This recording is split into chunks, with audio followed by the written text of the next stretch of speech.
श्री स्वामी समर्थ। जय जय स्वामी समर्थ। स्वामींचं नाव घेऊन मी या व्हिडिओला सुरुवात करते।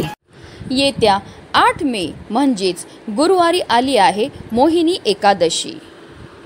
शास्त्रानुसार मोहिनी एकादशीचं व्रत श्रेष्ठ मानलं जातं। या दिवशी भगवान विष्णूंनी मोहिनीचं रूप धारण करून राक्षसांचा वध केल्याचं सांगितलं जातं। मोहिनी एकादशी व्रत केल्याने व्यक्तीची सर्व पापं धुतली जातात आणि व्यक्तीला शत्रूवर विजय प्राप्त करता येतो। एवढंच नाही तर एकादशी व्रत केल्याने कुटुंबात सुख शांती कायम राहते आणि व्यक्तीला धन ऐश्वर्य आणि बुद्धीची प्राप्ती होते। तसेच एकादशी केल्याने आरोग्य निरोगी राहतं आणि व्यक्तीची सर्व दुःख दूर होतात, सर्व पापांपासून मुक्ती मिळते।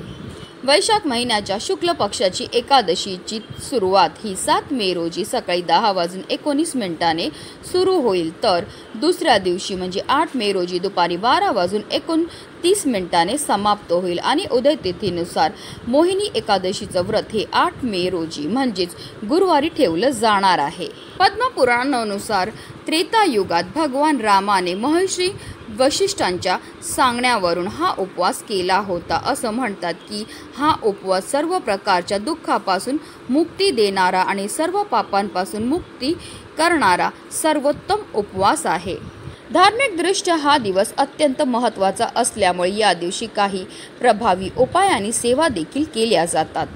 वैशाख मास हा श्रीहरी विष्णूंचा प्रिय महिना मानला जातो, त्यामुळे या महिन्यात श्रीहरी विष्णूंची विशेष पूजाही केली जाते आणि योगायोगाने गुरुवारी मोहिनी एकादशी ही आली आहे आणि वैशाख महिन्यामध्ये येणारे या एकादशीच्या दिवशी तीर्थक्षेत्री स्नान करण्याला विशेष महत्त्व हे दिलं जातं। स्नान केल्यानंतर आपल्याला आवर्जून आपल्या यथाशक्तीप्रमाणे दान हे करायचं आहे।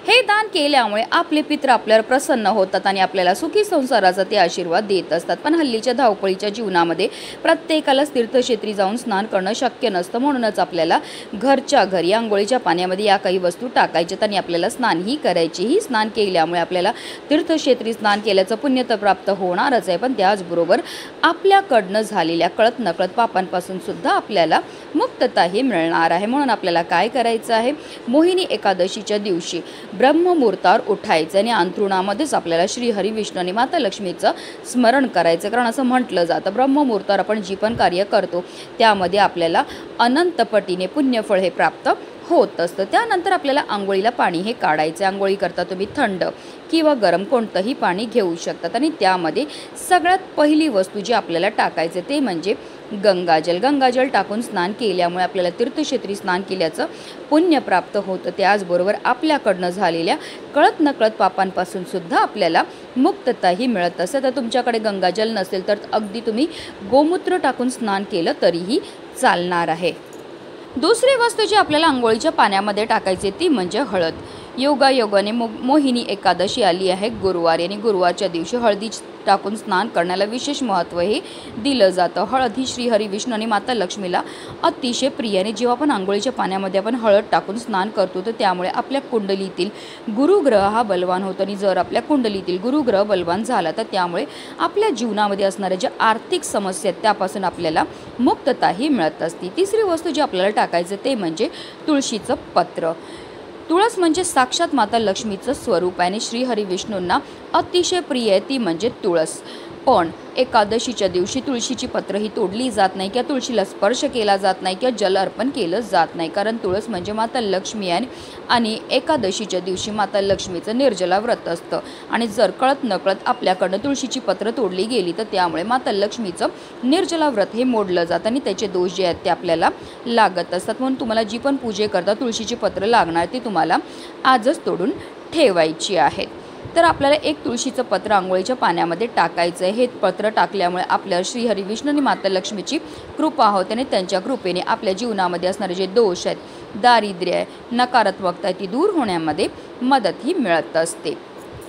त्याचबरोबर आपल्याला चिमूटभर खडे मीठ सुद्धा आंघोळीच्या पाण्यामध्ये टाकायचं। आंघोळीच्या पाण्यामध्ये खडे मीठ टाकून स्नान केल्यामुळे आपल्या जीवनामध्ये असणारी जेवढी पण नकारात्मकता आहे, नजर दोष आहे ते दूर होण्यामध्ये मदतही मिळत असते। तसेच आपल्याला चिमूटभर काळे तीळसुद्धा आंघोळीच्या पाण्यामध्ये टाकायचे। तिळांची उत्पत्ती ही श्रीहरी विष्णूंच्या घामापासून झाली होती काळे तीळ हे आपल्या पितरांना सुद्धा समर्पित असतात आणि जेव्हा पण आपण आंघोळीच्या पाण्यामध्ये काळे तीळ टाकून स्नान करतो तर त्यामुळे आपल्या कुंडलीमध्ये असणारा प्रखरातला प्रखर पितृदोष, ग्रहदोष, शत्रुपीडा, दारिद्र्य दूर होण्यामध्ये मदत ही मिळत असते। तर या सर्व वस्तू आपल्याला आंघोळीच्या पाण्यामध्ये टाकायच्यात आणि आपल्याला स्नानही करायचे। पण बऱ्याचदा लोक चुकीच्या पद्धतीने स्नान करतात, त्यामुळे सुद्धा त्यांना केलेल्या उपायाचं कोणतंही शुभफळ प्राप्त होत नाही। म्हणून आपल्याला काय करायचं, सर्वप्रथम एक मग पाणी आपल्या उजव्या खांद्यावर टाकायचं, एक मग पाणी आपल्या डाव्या खांद्यावर टाकायचं आणि त्यानंतर आपल्याला संपूर्ण स्नान ही करायचे। पण एकादशी आणि द्वादशी या दोन्ही दिवशी आपल्याला चुकूनही केस हे धुवायचे नाही आहेत। आंघोळ करताना आपल्याला या एका प्रभावी मंत्राचा जप हा करायचा आहे। गंगे च यमुने चव गोदावरी सरस्वती नर्मदे सिंधू कावेरी जलस्मिन्स निधी कुरु। या मंत्राचा अर्थ असा होतो, गंगा, यमुना, गोदावरी, सरस्वती, नर्मदा, सिंधू, कावेरी या सर्व पवित्र नद्यांचं जल या पाण्यामध्ये समाविष्ट झालेलं आहे आणि या पवित्र पाण्याने मी स्नानही करत आहे। जेव्हा आपण आंघोळीच्या पाण्यामध्ये या सर्व वस्तू टाकतो त्याचबरोबर मंत्राचा जप करतो, त्यामुळे आपल्या तनाबरोबर आपल्या मनाची सुद्धा शुद्धीही होत असते आणि पवित्र तनाने आणि पवित्र मनाने केलेल्या प्रत्येक कार्यामध्ये आपल्याला 100 पटीने पुण्यफळ हे प्राप्त होत असतं। अतिशय प्रभावी असा हा उपाय केल्यामुळे आपल्या जीवनामध्ये असणारा प्रखरातला प्रखर पितृदोष, ग्रहदोष, शत्रुपीडा तर नष्ट होणारच आहे, पण आपल्या 7 पिढ्यांचं दारिद्र्य नष्ट होऊन आपल्या संपूर्ण कुटुंबाची भरभरून अशी प्रगती होणार आहे। म्हणूनच व्हिडिओ जास्तीत जास्त लोकांपर्यंत शेअर करा, जेणेकरून प्रत्येकाच्या आयुष्याचं कल्याण हो हीच मनामध्ये इच्छा। श्री स्वामी समर्थ। जय जय स्वामी समर्थ।